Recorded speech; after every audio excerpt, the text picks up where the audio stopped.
What's up, everybody? We are back. John Delarose here, the leading Hispanic voice in science fiction.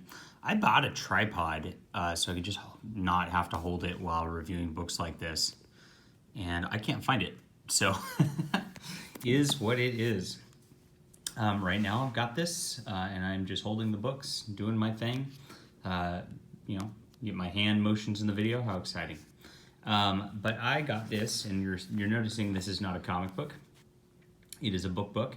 And I don't review a lot of books on here, mainly because I don't read a lot of books because they take too much time. And if I'm going to have content all the time, got to do the comics. Seems to be the only way to do it.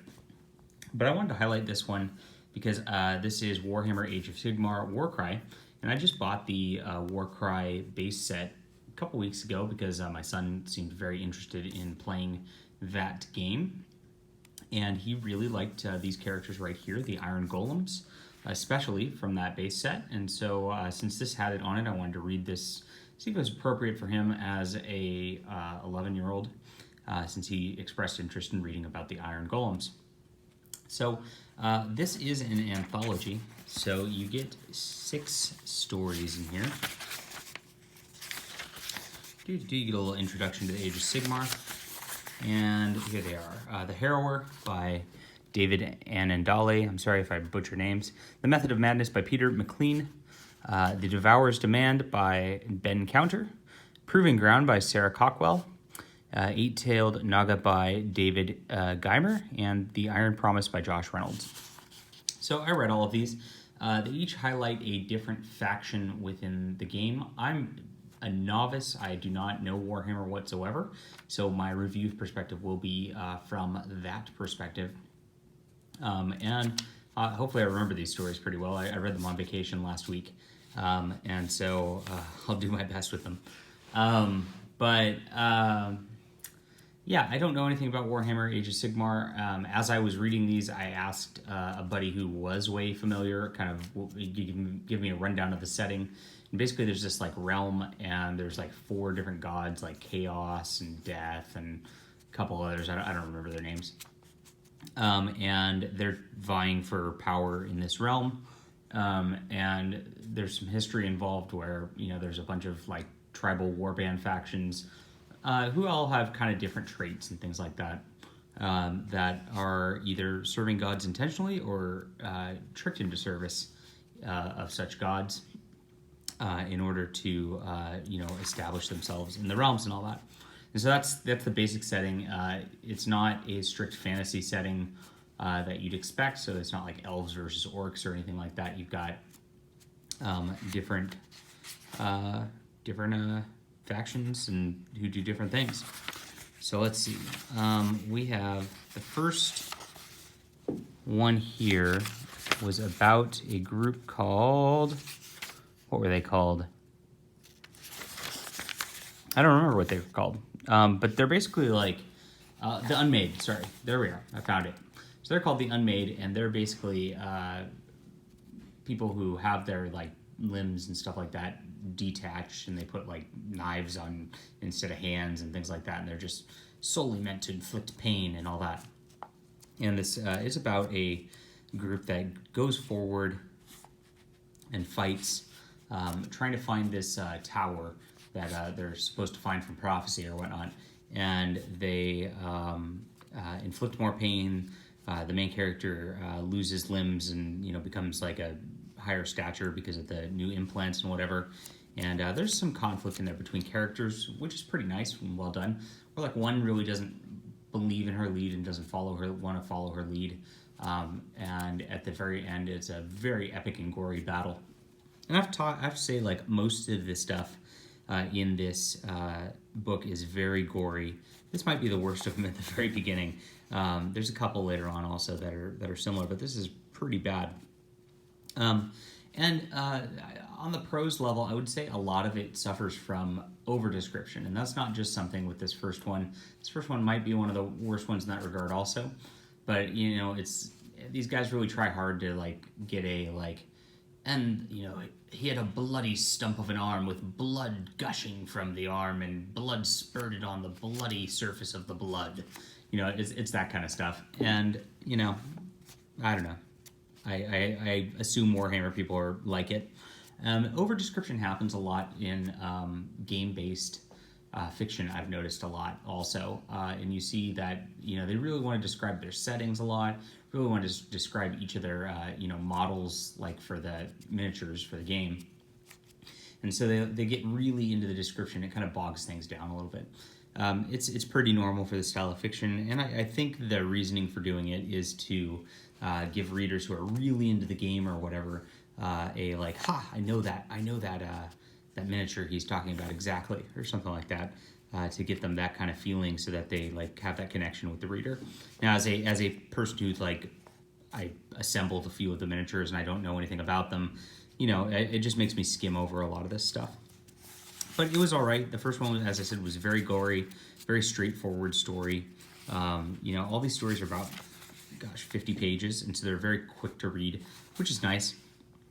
And then it goes to the next story. So, they get to the tower. There's a pretty epic battle. If you like a lot of gore and epic battles, pretty solid start to the thing. The Method of Madness is next. I'm going to have to actually remind myself of these books as I go in here. Let's see, which one's this? This has a Thrallmaster Vignis, and he's part of a group called the Cipher Lords, and they're in the main city, I guess, of the setting. And this city's always in war, always in conflict, and he's trying to fight a group called, and I don't remember what they're called, but they actually come up later, so I'll find out once I get to that section. But he's got a couple minions in here who are his characters, and he's telepathically connected to them because he makes poisons and makes potions and things like that, and he forms a telepathic bond that he can control them with, and all of his minions are addicted to his potions, so they serve him because they need to get more of them. And he's a sort of operate out of the shadows kind of guy, and addicts the city in order to get his mission accomplished of basically maintaining control and asserting control, gaining power is what it does. And one of his potions causes a madness, and it's pretty good. So I enjoyed this probably a little more than the first, just because there was a little more to it on the cunning side, and I thought that was a little more fun as a character. But again, if your style is more into just like thrashing combat, you probably like the one before this a little better. So they're really highlighting the different styles, I'm guessing, of the armies in the game, and the stories vary because of that, which was kind of neat. So I enjoyed this one. The next one is, it's hard to do with one hand, The Devourer's Demand. And this is about like some group that, which one's this? The Devourer. I don't remember the name of this group either. Is, I guess, one of the gods or whatever is the Devourer. And this guy is like part of this tribe, basically. What was their name? Is it on the back here? Maybe the Splintered Fang? I don't know. I think it was the Splintered Fang.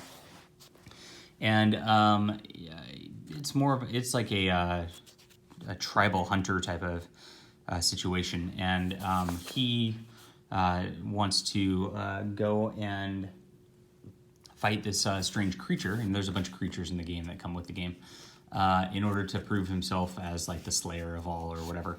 And he gets pretty angry, gets kicked out of the tribe because he's so vicious and has these visions to where he understands that devouring and destruction is everything, and then goes through, slays things, becomes a chief, realizes he has to even slay his own tribe, and goes completely insane. And it's a very, pretty dark story. And this is, again, one of those like gorier, bloodier ones. As you can see, he had struggled across the plains of broken glass and blades, waded through caustic rivers of biting mouths, fed on fat, writhing worms he dragged out of the mud and sheltered from raptor. That's the over description I'm talking about in the goriness. And yeah, I mean, it was okay. The twist at the end, was all right. And, I think as far as these go, and the first three, I would rate the second one best. This one, I don't know, one of the weaker ones in the book. Proving Ground is next, and we get a character who's back in that city, and his name's Locke, and he is working for a group called, I don't remember. This is the group that the second story was fighting against in the first book, and this is from his perspective now.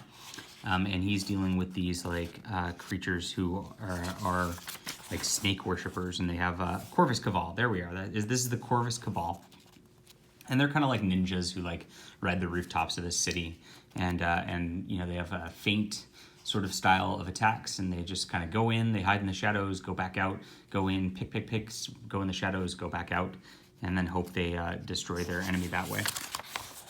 It was all right.